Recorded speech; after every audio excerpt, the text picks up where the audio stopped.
Bismillahirrahmanirrahim. Alhamdulillahi Rabbil Alamin. Wassalatu wassalamu ala ashrafil anbiya'i wal mursalin. Nabiyuna Muhammadin wa ala alihi wa sahbihi wa man tabi'ahum bi ihsanin ila yaumiddin. Amma ba'da, assalamualaikum warahmatullahi ta'ala wabarakatuh. Ngayon, insyaAllah, ikukunin natin ang panibagong topic. At ito ay patungkol sa ahkam ng janaiz. Ang kukunin natin ngayon ay patungkol sa babun fi ahkamil janaiz. Ano itong ahkamul janaiz? Itong ahkamul janaiz, mga batas patungkol sa janaiz. Ang janaiz, ito po yung mga batas na may kaugnayan sa pagkamatay ng isang tao. Kung ano ang gagawin ng isang Muslim, ano ang alituntunin ng pananampalatayang Islam kapag darating na sa isang tao ang kanyang kamatayan, mula nang siya ay maghihingalo hanggang sa siya ay ilibing. Dahil ang Islam ay kompleto at meron po itong katuruan. So inshallah, kukunin natin ang mga batas patungkol sa janaiz. Basahin natin, sabi ni Sheikh, inna shari'atana, tunay na ang ating sharia o yung batas ng Islam o ang sharia ng Islam. Walillahil hamd kamilatun shamilatun limasalihil insan fi hayatihi wa ba'da mamatihi. So, tunay na ang batas ng Islam, ang ating batas na ibinigay ng Allah Subhanahu wa Ta'ala sa atin, magpasalamat tayo sa Kanya, ay isang kumplito at nasasakop niya ang anumang ikakabuti ng isang tao dito sa mundo, ganun din hanggang sa pagdating o pagkatapos ng kanyang kamatayan. At isa sa kabutihan at kakumplituhan ng pananampalatayang Islam, isa sa kabutihan at kakumplituhan ng ating pananampalataya ay ang batas ng Allah Subhanahu wa Ta'ala patungkol sa janaiz. Ay ang batas ng Allah Subhanahu wa Ta'ala patungkol sa janaiz. Mula nung siya ay maghihingalo, ano ang batas natin? Ano ang kanyang batas mula nung siya ay maghihingalo? Mula nung siya ay magkasakit? Mula nung siya ay magkasakit hanggang siya ay maghihingalo, hanggang sa siya ay ilibing sa kanyang libingan. So mula po dito ay meron pong katuruan ng Islam. Subhanallah. Napakaganda ng Islam, mga kapatid. Wala po ito sa ibang pananampalataya. Ano ang katuruan ng Islam o ano ang alituntunin, ano ang batas na ibinigay sa atin ng ating pananampalataya? Nung simula na magkasakit ang isang tao, maghihingalo siya hanggang sa siya ay ilibing sa kanyang libingan. Dahil tunay na ang buhay natin dito sa mundo ay pansamantala. Gaano man kahaba ang buhay mo dito, darating din ang panahon na ikaw ay magkasakit, ikaw ay maghihingalo, at dadatnan ka ng kamatayan. At ano ang turo ng Islam? Hindi po ito pwedeng iwanan ng ating pananampalataya na hindi ito turo dahil ang Islam is complete. Ang Islam ay isang kumpletong pananampalataya. Tinatalakay niya ang bawat aspeto ng ating buhay. Ano ang gagawin mo kapag dumating ang ganito? Ano ang gagawin mo kapag dumating ang ganito? Hanggang sa ilibing ang isang tao. Mula ng min iyadatil marid wa talqinihi. Dahil sabi natin kanina, ang buhay ng isang tao dito sa mundo ay pansamantala. Tayo po ay isang estranghero lamang tayo dito sa mundo. Darating ang panahon na aalis tayo dito sa mundo. Sabi ni Propeta Muhammad sallallahu alaihi wasallam, kun fid dunya ka'annaka garib aw abiru sabil. Sabi ni Propeta Muhammad sallallahu alaihi wasallam, manatili ka dito sa mundo na ikaw ay isang stranger. Ikaw ay isang estranghero. O kaya ikaw ay isang taong naglalakbay. Ang taong naglalakbay, kapag dumating siya sa isang lugar at nagpahinga siya, aalis din siya dahil iba ang kanyang patutunguhan. Tayo mga kapatid, itong mundo na ito ay pansamantalang pinagpahingahan natin. Dito tayo gumawa ng kabutihan. Dito rin yung tao nagkakasala. At hanggang sa siya ay pupunta sa kanyang patutunguhan. At ito yung paraiso. Inshallah, papasukin tayo ng Allah dito. Amin. At ang iba naman ay makapasok sa impyerno wa na'udhu billah. Nawa ilayo tayo ng Allah subhanahu wa ta'ala sa impyerno. So itinuro ng Islam min iyadatil marid ila talqinihi.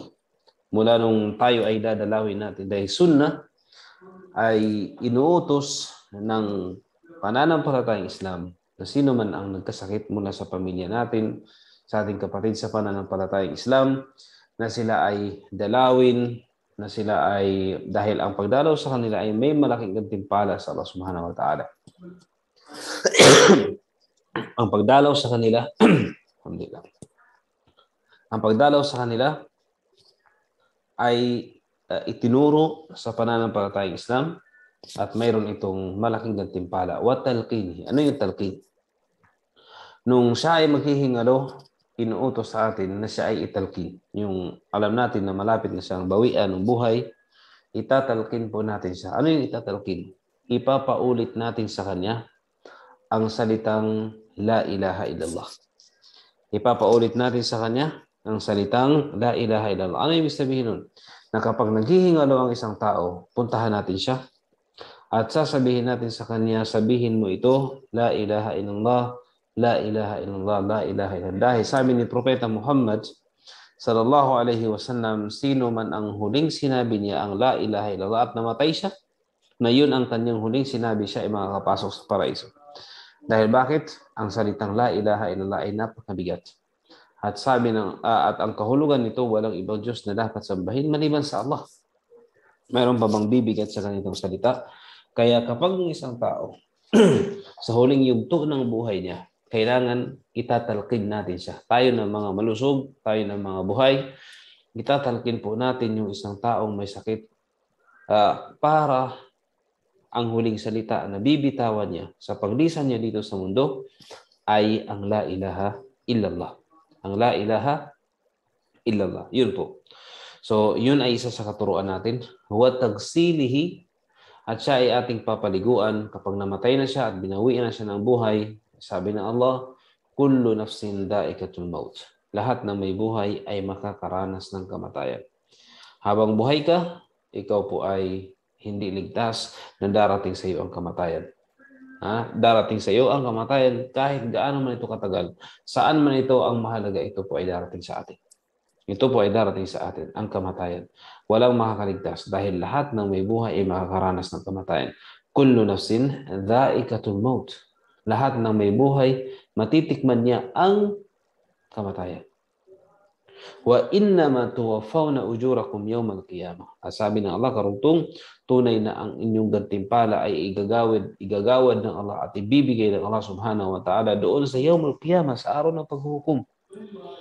وَمَنْ زُهْزِهَ عَنِ النَّارِ وَأُدْخِلَ الْجَنَّةَ فَقَدْ فَازَ. Sino man ang ipinasok ng Allah subhanahu wa ta'ala sa paraiso at iniligtas niya sa kaparusahan sa impyerno, tunay na yun ang tagumpay natin. Ang tagumpay natin ay hindi natin makakamtan. May tagumpay tayo dito sa mundo pansamantala at hindi ito magtatagal. Ang tagumpay ng isang tao dito sa mundo kailanman hindi magtatagal. Kung halimbawa, nakuha at naging matagumpay sa kanyang business. Pagdating ng panahon, mawawala yung business niya o mabankrupt dahil pansamantala. Tagumpay sa kanyang pag-aaral, pagdating ng panahon, mawala ito. Pansamantala. Tagumpay sa kanyang kasikatan, pagdating ng panahon, hindi na siya sikat. So, ganun po. So, ang tagumpay ng isang tao dito sa mundo ay pansamantala. Pero ang gustong tagumpay natin at gusto ng Allah para sa atin ay ang tagumpay na ibibigay ng Allah sa araw ng paghukom. At ito yung papasukin yung isang tao sa paraiso at ilayo niya sa impyerno. Yun po ang tunay na tagumpay. Dahil sinabi ng Allah, "Faman zuhziha 'anil nar." Sino man ang iniligtas ng Allah ang buhay niya sa impyerno at pinasok siya sa paraiso, tunay na ito ang tagumpay. Faqad faz. Wa mal hayatud dunya illa mata'ul gurur. At tunay na ang mundo na ito, ang buhay na mayroon tayo dito sa mundo ay panliling lang na kasiyahan. Panliling lang na kasiyahan. Tayo ay mumuhay dito sa mundo, masaya. Maya-maya, malungkot. Masaya na naman, malungkot na naman. Walang habang buhay na kasiyahan. Wala rin namang habang buhay na kalungkutan. Darating ang ilang minuto, ilang segundo, masaya tayo. Pagkatapos, maging malungkot. Pagkatapos, normal. So, iyan lang ang buhay na umikot. Pero ang isang tao, kapag siya ay papasukin ng Allah sa paraiso, purong kasiyahan na lang at hindi niya matitikman ang anumang hirap, anuman ang kalungkutan. At kabaliktaran naman, kapag ang isang tao ay pinasok o nakapasok sa impyerno dahil sa kanyang masamang gawain at hindi pagsamba sa Allah subhanahu wa ta'ala, siya po ay wala ng kasiyahan doon. Wala na po siyang kasiyahan. Subhanallah. So, naway, iiwas tayo ng Allah subhanahu wa ta'ala sa impyerno at papasukin niya tayo sa paraiso. Qala al-imamu, tapos, hindi pa pala tayo tapos. So, mula hanggang sa siya ay paliguan, hanggang sa siya ay balutan, dahil ang isang tao kapag namatay, siya ay papaliguan. Papaliguan po siya at mayroon itong katuruan. Inshallah, tatalakayin din natin kung paano magpaligo sa patay. Wa takfinihi, at siya ay babalutin sa puting tela. Inshallah, katulad ng nakikita natin kung paano ilibing ang mga Muslim, wala po tayong kabaong dito. Tayo ay babalutin katulad ng paano itinuro sa ating Propeta Muhammad sallallahu alaihi wasallam at ano ang gusto ng Allah na uri ng paglibing para sa atin. Wassalatu alaihi, ang pagsasala sa kanya. Dahil obligado na tayo ay mag-alay ng dasal o magdasal tayo para sa kanya. Dahil ito po ay makakatulong sa kanya sa kanyang libingan, sa kanyang inshallah sa pagbabawas ng kanyang mga kasalanan at inshallah maging magaan sa kanya ang buhay niya sa libingan. Wadafnihi, pagkatapos ng siya ay salahan, siya po ay lilibing. Wama yatba'u dhalik, at anuman ang kasunod pa rito na gagawin natin. Okay? So, katulad ng halimbawa, nailibing na siya, min qada'i duyuni, tatalakayin din natin yung kung mayroon siyang mga utang, kailangan mabayaran ito dahil ang utang, kapag hindi nabayaran, siya po ay nakahang at hindi po siya makakapasok sa paraiso hanggang sa siya ay mabayaran ang kanyang utang. Dahil ang utang karapatan po ng tao. Ang utang karapatan ng tao at ito ay kailangan bayaran. So, ang sino man may utang ay kailangan magbayad po siya. Kasi ang utang, subhanallah, ang utang ay meron pong naidudulot na sakit. Ano yung naidudulot na sakit ng utang? Yung pagkalimot. Yung pagkalimot. Kung may utang siya, nakakalimutan niya magbayad. So, yun yung sakit na kukuha ng mga tao ng utang. Subhanallah. O na-amnesia sila minsan. Wa tawzi'i tarikatihi, at ang hindi pa pala, wa tanfidhi wasayahu, at ang ating pagpapatupad sa kanya tagubilin. Ito po ay kasama sa katuruan ng Islam. Ipapatupad po natin at sundin natin kung ano ang kanyang tagubilin. Halimbawa, ang sabi niya, itong bahay ko na ito po ay ang ganitong parte ay ibibigay ko sa tapos umagri naman yung mga naiwan niya. So, ito po ay kailangan ipatupad. Ito po ay kailangan ipatupad. Wa tawzi'i tarikatihi, ganun din yung inheritance niya, yung kanyang mga naiwang kayamanan, paano ito hati-hatiin ng mga naiwanan niya. Ito po ay kasama sa turo ng pananampalatayang Islam. Wal wilayati ala auladihi sighar, at sino naman yung magiging guardian ng mga naiwan niyang anak nung sila ay maliliit pa. So, kailangan kasi ng guardian, sino ang maging guardian ng mga naiwan niyang anak kapag ang mga anak niya ay maliliit. So, itong lahat ay tatalakayin sa ahkamul janaiz. Ito po ay tinatalakay sa ahkam ng janaiz. Kaya itong topic na ito medyo matagal at medyo mataas. Mahaba pala. So inshallah, ganun pa man, ito ay tatalakay natin. So inumpisahan natin to. So alhamdulillah, ito po yung mga magiging, inshallah, magiging topic natin dito sa ahkam o batas ng janais. قال الإمام ابن القيم رحمه الله تعالى. Sabi ni Imam Ibn al-Qayyim, si Imam Ibn al-Qayyim ay isa sa mga dakilang scholar ng pananampalatayang Islam. Sinabi niya, kahabag-anawa siya ng Allah, وَكَانَ هَدْيُهُ صلى الله عليه وسلم في الجنائز أكمل الهدى وأكمل الهدي مخالفا لهدي سائر الأمم. So sabi niya, tunay na ang gabay o ang katuruan ni Propeta Muhammad sallallahu alaihi wasallam patungkol sa janaiz, itong lahat na tatalakay natin, akmalul hadi, ang pinaka-kumplitong gabay o pinaka-kumplitong alituntunin at katuruan. At ito po ay kaiba o salungat sa ibang mga katuruan ng mga ibang nasyon. Katulad ng katuruan ng ibang relihiyon at ibang nasyon, dahil ang ating katuruan patungkol sa janaiz ay napakakumpleto sa turo ni Propeta Muhammad sallallahu alaihi wasallam at ayon na rin sa gabay ng Allah subhanahu wa ta'ala sa atin.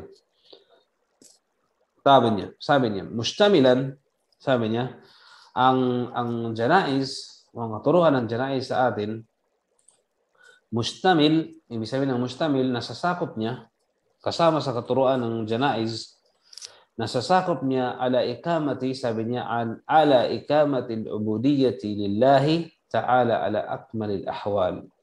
So, ang katuruan ng janaiz natin, ito po ay napaka-kompleto na kung saan itinatayo natin ang pagsamba sa Allah subhanahu wa ta'ala sa pinaka-kumpletong sitwasyon at pamamaraan.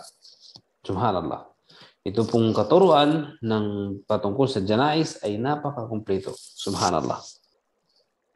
Tapos sabi niya, ano ang mga nasasakop dito? Wa alal ihsani lil mayyit. Tingnan mo, ang taong namatay, kasi ang janais ay patungkol sa usapin ng maghihingalo, magkakasakit, hanggang sa mamatay. Ano ang gagawin ng isang tao kapag namatay ang isang tao?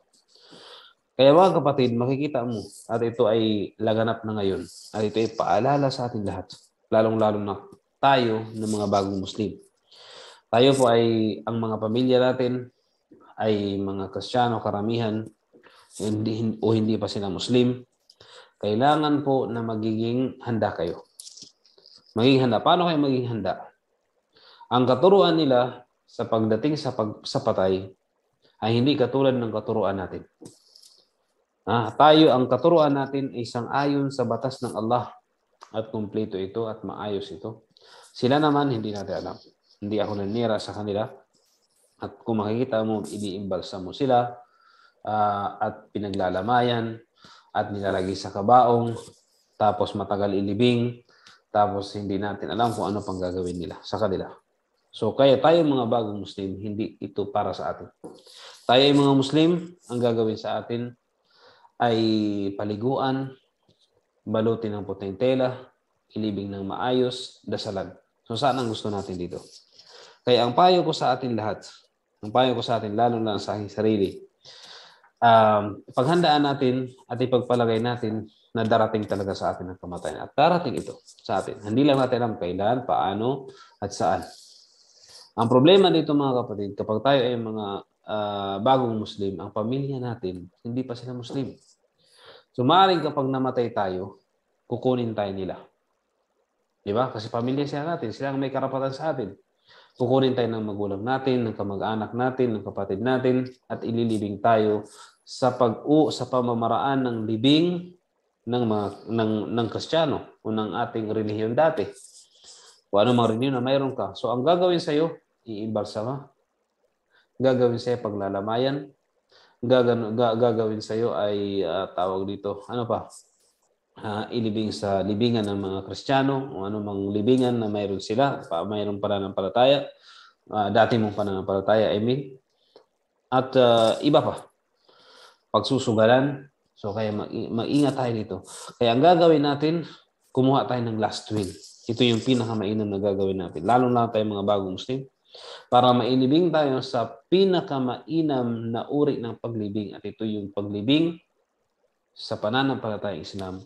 Na mula nung ikaw ay mamatay, ikaw ay papaliguan, papabanguhan, dadasalan, babalutin sa puting tela, nililibing sa maayos na libingan, sa libingan ng mga Muslim, at ikaw po ay pagdadasalan at hilingin na ang kapatawaran na ikaw ay patawarin ng mga kapatiran ng Muslim. So saan? Ikaw ang pumili dito. Yung gagawin mo, ito ay advice sa atin lahat. Kumuha po kayo sa pinakamalapit na mga Islamic Center ng last will. Last will. Sa Satwa, sa Islamic Information Center, mayroon din po silang, iwan ko, punta kayo doon, maghingi kayo ng last will at pumirma kayo na inshallah kapag namatay ka, ay ikaw ay libing sa libingan ng mga Muslim o sa Islamic na pamamaraan ng paglibing.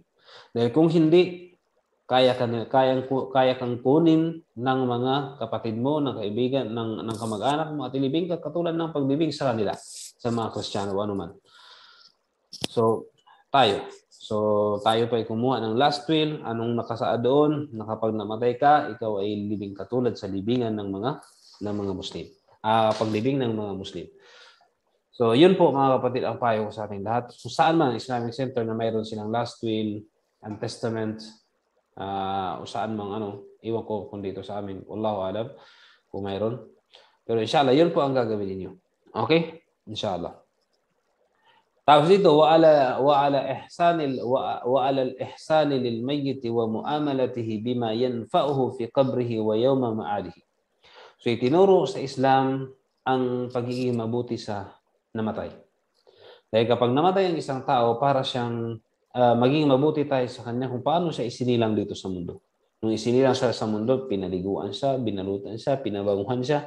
Ganon din na kapag lumisan siya dito sa mundo, ay ganon din ang gagawin sa kanya. Paliguan siya, pabanguhan siya, balutin siya, at ilalagay siya sa kanyang libingan. So at ito rin ay pakikitunguhan natin siya kung ano ang makapagbibigay ng kanyang kabutihan dito sa mundo, ganon din sa kabilang buhay niya. Mula doon sa kung mayroon siyang utang, bayaran natin ang kanyang utang, ipapatupad ang kanyang pagdadasalan natin siya para ito ay magkaroon ng pakinabang sa kanya sa kabilang buhay. So yun ang gagawin natin sa kanya. So dito, itinuro dito, min iyadatin wa talqinin, katulad ng sabi natin kanina, itinuro na siya ay dalawin habang siya ay nagkasakit, naghihingalo sa hospital o sa bahay niya. Wa talqin, ipapasabi natin, ipapaulit natin sa kanya ang la ilaha illallah, ipapaalala natin sa kanya na ito yung huling dapat sabihin niya paglisan niya dito sa mundo. Wa tathir, kapag namatay siya ay linisan, paliguan, pabanguhan, wa tajhiz ila Allah Ta'ala ala ahsanil ahwal wa afdaliha. At i-ready natin siya sa pagharap niya sa Allah Subhanahu wa Ta'ala sa pinakamaayos na uri o pamamaraan at pinakamabuting pamamaraan. Subhanallah. Wala po ito sa katuruan ng ibang relihiyon. Ito po ay nasa katuruan o kumpletong katuruan ng Islam. Fayaqifuna sufufan ala janazatihi.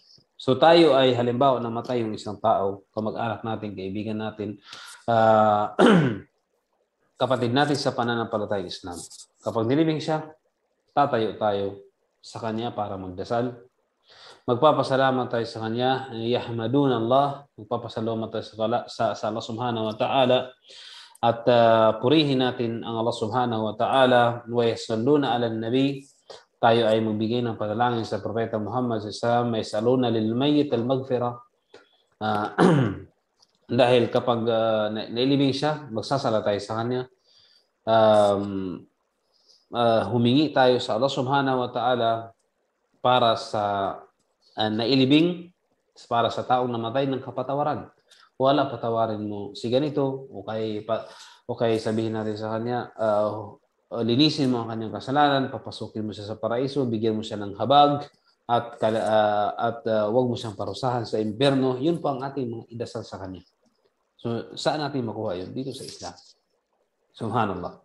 Thumma yakifuna ala qabrihi, tapos mananatili tayo dito sa kanyang libingan, mananatili tayo. Tandaan natin mga kapatid, ang sunnah, kapag may taong nailibing, huwag kaagad tayong madaling umalis sa kanyang libingan. Dahil ito yung pinakamahirap na parte ng kalagayan ng isang tao kapag nilibing siya.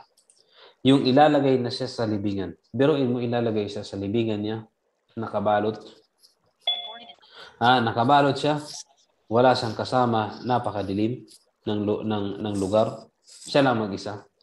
So darating sa kanya ang mga anghel at tatanungin siya. So dito na ngayon ang pinaka parang mahirap na kalagayan ng isang namatay.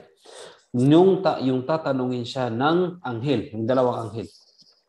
Tatanungin siya ng dalawang anghel at itatanong sa kanya kung sino ang kanyang Panginoon, sino ang kanyang propeta, at ano ang kanyang relihiyon. Akala natin madali lang sagutin to, pero hindi. Alam niyo ba na hindi ito madaling sagutin? Ito ay hindi madaling sagutin kapag ang isang tao hindi niya sinabuhay ang Islam dito sa mundo. Kahit pakilala niya ang Diyos niya ang Allah, pero hindi niya tunay na sinamba ang Allah, nahihirapan siyang sagutin ito sa kabilang buhay dahil hindi niya nahawak ang pagsagot. Hindi niya nahawak ang pagsagot. Hindi niya nahawak ang pagsagot. Ganon. Tapos, sino ang kanyang propeta? Ganon din na hindi ito mahirap sagutin sa mga taong hindi nila sinusunod ang turo ni Propeta Muhammad sallallahu alaihi wasallam, at ganon din ang kanyang relihiyon. Ano ang kanyang relihiyon? Hindi rin ito madaling sagutin sa mga taong hindi nila sinasabuhay ang pananampalatayang Islam. So ito ay magiging madali sa libingan at masagot natin ng mabuti kapag tayo ay tunay na naniniwala sa Allah, sinusunod natin ang batas niya, tayo ay sumunod sa Propeta Muhammad at isinabuhay natin ang Islam sa ating sarili. So ganun ang gagawin natin sa panahon na ilibing siya at tatakpan na siya ng lupa sa ilalim. Tatakpan na siya ng lupa, tayo ay mananatili doon sa kanyang libingan ng matagal. Matagal tayo. Huwag kaagad tayo mag-alisan. Huwag kaagad tayo mag-alisan at tayo manatili muna ng matagal dahil sa panahon na yun ay tinatanong siya. Sa panahon na yun ay tinatanong siya at hinihiling natin sa Allah subhanahu wa ta'ala sa panahon na yun na siya ay patatagin. Hilingin natin sa Allah na patatagin siya. So sa mga taong masagot nila ito, subhanallah, bubuksan sa kanila ng Allah ang pintuan o ang bintana ng lugar nila sa paraiso. Sa mga hindi naman, ay sila ay papaluin na kung saan maririnig ang kanyang sigaw ng maliban sa tao at jin. Subhanallah. At bubuksan sa kanya ang pintuan niya o bintana niya patungo sa impyerno, at doon ang kanyang pagsisisi sa buhay niya dito sa mundo na sinayang niya. So ito po ang gagawin natin. Patatagin siya, hiling natin sa kanya, ya Allah, patatagin mo siya sa katanungan dahil ngayon tinatanong siya. Patawarin mo siya. Yas'aluna lahu tathbit. So ihiling natin sa Allah subhanahu wa ta'ala na siya ay patatagin sa kanyang libingan. At masagot niya ang mga katanungan at siya ay ipagdua natin, thumma ziyaratu qabrihi, siya ay ating hiling ng kapatawaran sa Allah subhanahu wa ta'ala. Ganun po ang kapatiran, ganun po ang turo ng pananampalatayang Islam. Thumma ziyaratu qabrihi. At ang kasama dito ay ang pagdalaw sa patay. Halimbawa na ilibing na siya, after another day gusto natin siya bisitahin. Ano ang batas sa pagbisita sa kanyang libingan? Ang pagpapanalangin sa kanya. Hindi tayo manalangin sa kanya yung katulad ng ginagawa ng mga ibang reliyon na tatawagin nila yung patay at sabihin nila ihiling mo sa Diyos na ganito. Hindi. Ang patay, mga kapatid, wala na silang kakayanan. Sila ang nangangailangan sa buhay at hindi ang buhay ang nangangailangan sa kanila. Meron po itong mali na katuruan ng hindi Muslim, ng hindi mananampalataya. Kasi ang ginagawa ng iba, pupunta sila sa libingan at hihiling sila doon sa libingan. Ito po ay napakalaking kasalanan sa Allah. Napakalaking kasalanan. Dahil mga kapatid, tandaan natin, ang patay wala na silang kakayanan. Hindi na nila kayang iligtas ang kanilang sarili. Tayo ang maaring makapagligtas sa kanila sa pamamagitan ng pagpanalangin natin sa kanila. Sa pamamagitan ng paghingi natin ng tawad para sa kanila. Ya Allah, patawarin mo siya. Ya Allah, papasukin mo sa. Maaring mailigtas natin sa mga panalangin yaon. Pero sila, hindi na nila maligtas ang kanilang sarili. Wala na silang kakayanan maliban sa mga mabuting ginawa nila dito sa mundo at mga sadaqatun jariyah na meron sila. Okay, mga anak nila na nagdudua para sa kanila. Okay? Yun. So ano yung sadaqatun jariyah? Yung nagpatayo ka ng mga bagay na pinakinabangan ng mga tao na naiwan mo, katulad ng masjid, katulad ng mga madrasa, katulad ng ikaw ay nagtuturo at yung aklat na pinag-aralan nila ay ginagamit pinag-aralan o sinulat mo ay ginamit ng mga tao, nag-aral sila. So yun ang makapagbibigay sa'yo ng gantimpala at makakapagligtas sa'yo. Pero yung sabihin mo magdua tayo, manalangin tayo sa kanila, na ihiling nila sa Allah na tayo ay papasukin din sa paraiso ng mga buhay pa tayo, wala. Hindi tayo pwedeng manalangin sa kanila sa panalangin na para bagang sila ang malapit sa Diyos ngayon. No. Sila po ay nakalibing at wala po silang kakayanan. So ang gagawin natin ay ang panalangin sa kanila ay para sa kanila, hindi para sa atin. Panalangin para sa kanila, hindi para sa atin. At huwag tayong manalangin sa kanila na kumbaga magbibigay sila ng gantimpala, magbibigay sila ng kabutihan. Kasi tingnan mo yung iba, katulad ng nakikita natin, sabihin nila, nandyan lang yung tatay ko, nandyan lang yung kapatid ko, na nakatingin sa akin, nagagabay sa akin. Ito po ay napakalaking mali. Napakalaking kasalanan. Hindi po natin ito, sabi na, ang nakalibing na sila. At hindi na sila babalik dito sa mundo. Marami ang mga tao na mali ang kanilang pagkaunawa, paniniwala sa taong namatay. Akala nila na nandyan lang yung naglilibot-libot, kung saan-saan, nakatingin, nakamasid, naggagabay. Hindi, mga kapatid. Ang naggagabay sa atin ng Allah, ang naggagabay sa atin, ang gabay natin ay ang turo ng ating propeta, ang propeta Muhammad SAW, at hindi ang mga namatay na tao. Okay? So, yung mayroong nagtanong, ito. Hindi pala. So, yun po, mga kapatid. Hindi tayo pwedeng katulad ng nakikita natin, na nandyan lang daw sila, nakamasid, naggagabay sa atin, tinitingnan lang tayo. Wala po ito, kapatid. Walang ganito sa Islam. Sila ay nakalibing ngayon, hindi natin alam kung anong kanilang kalagayan, kung sila ba ay naghihirap, kung sila ba ay mayroong kapanatagan sa kanilang libingan. At tandaan natin, ang tao nakalibing ay dalawa kanyang kalagayan. Ang kalagayan niya ay maaring masaya siya at maligaya siya at kampante siya doon sa kanyang libingan at naranasan niya ang tagumpay at kaligayahan doon dahil ipapakita ng Allah ang buhay niya na magiging patunguhan niya sa paraiso. At ganoon din na maaring isang tao na yun ay naghihirap at maaring ang tao na yun ay sinusubukan at pinaparusahan ng Diyos, ng Allah, dahil sa maling ginawa niya dito sa mundo. Sa mga kasalanan ginawa niya. Hindi natin alam. Kaya napakahalaga ng panalangin natin, manalangin tayo sa Allah para sa kanila. Manalangin tayo at hindi tayo manalangin sa kanila. Hindi sila Diyos. Hindi sila Diyos. Yung mga sabi niya bumabalik sa panaginip na napanaginipan ko ang aking tatay na nagsabing ganito. Hindi po ito, mga kapatid. Maaring ito ay sa ating isipan lang. Maaring ito ay lagi nating naalala siguro ang magulang, tatay o kapatid natin o anak natin, pero hindi na po sila babalik. Ni sa panaginip, hindi. Ni sa hindi siya na bumabalik. Okay? Sila ay mayroong buhay at iba ang buhay nila ngayon. So, wadua kama yata'ahadul hayy sahibahu fid dunya. So, katulad nung paano tayo nangako nung buhay pa sila dito sa mundo, nangako na manalangin tayo, maging mabuti sa kanila. Thummal ihsan ila ahlil mayyit wa aqaribihi. At kasama sa katuruan dito ay ang pagiging mabuti natin sa mga naiwan ng namatay at sa kanyang pamilya. Halimbawa, yung namatay ay isang padre de pamilya. Tayo ng mga kapatiran sa Islam maging mabuti tayo sa naiwan niyang asawa, sa naiwan niyang anak, tulungan natin sila kung kailangan ng tulong. Maging mabuti tayo doon sa kanyang mga kamag-anak.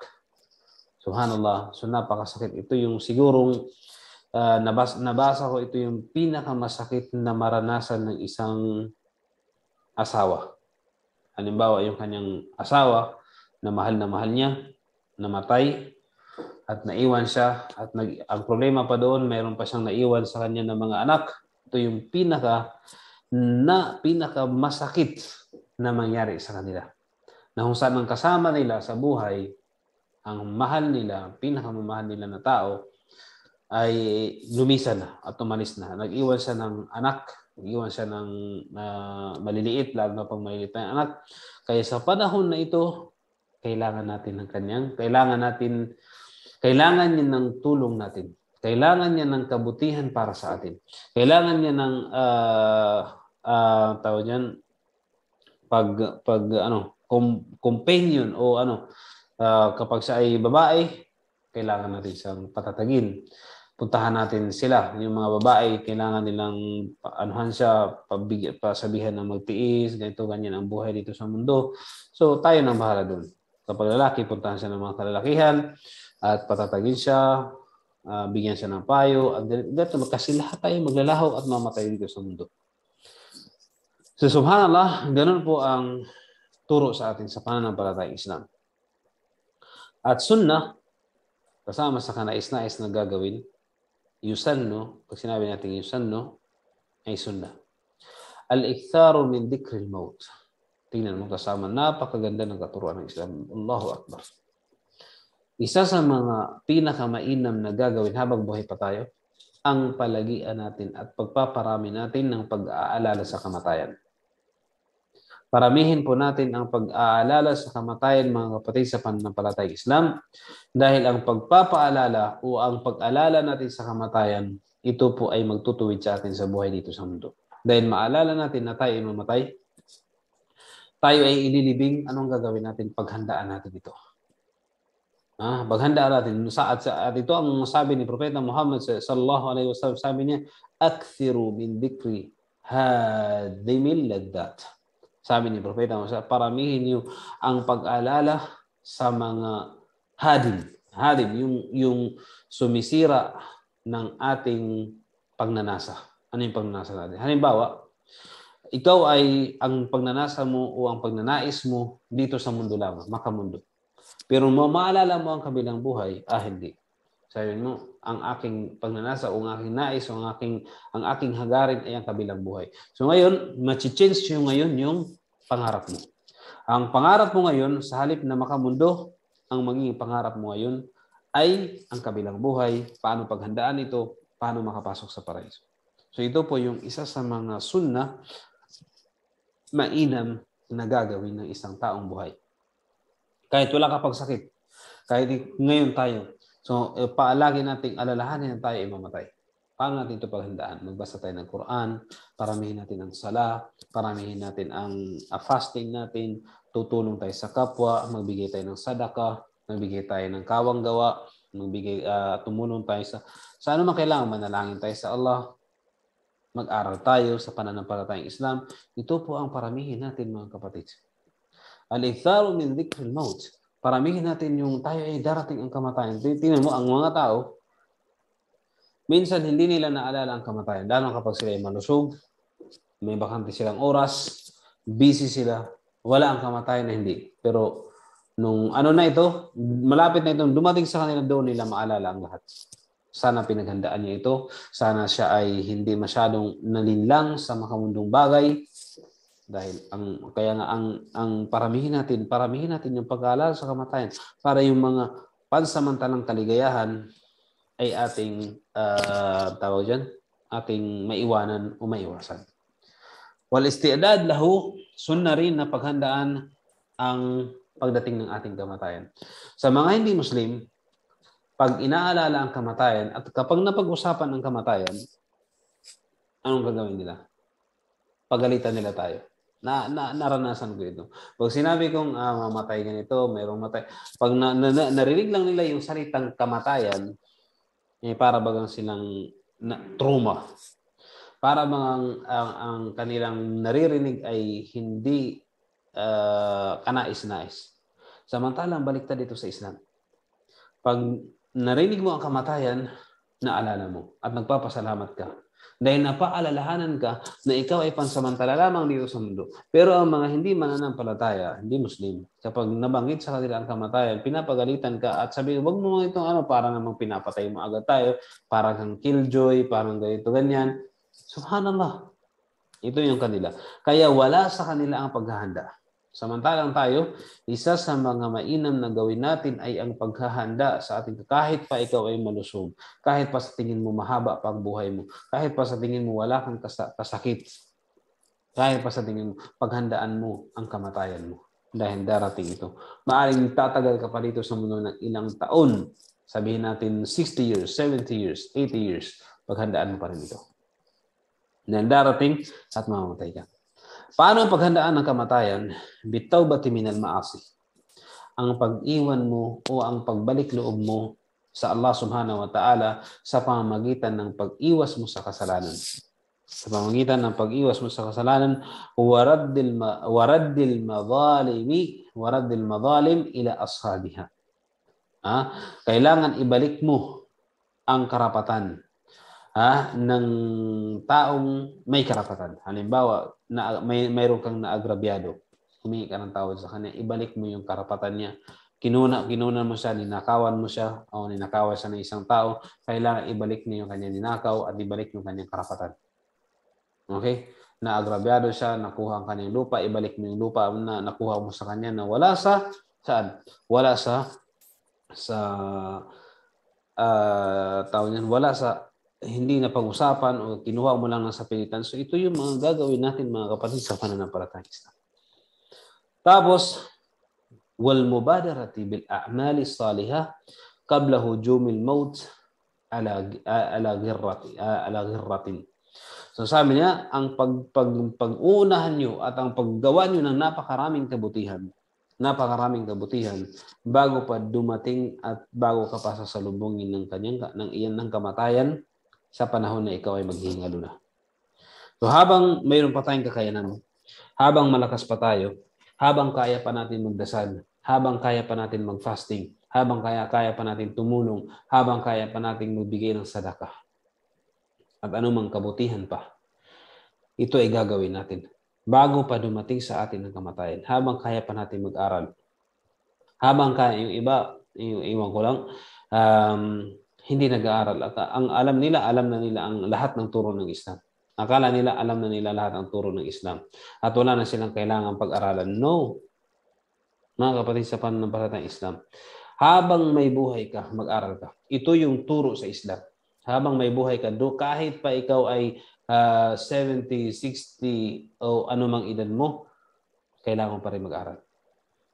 Dahil ang kaalaman sa Islam ay walang katapusan.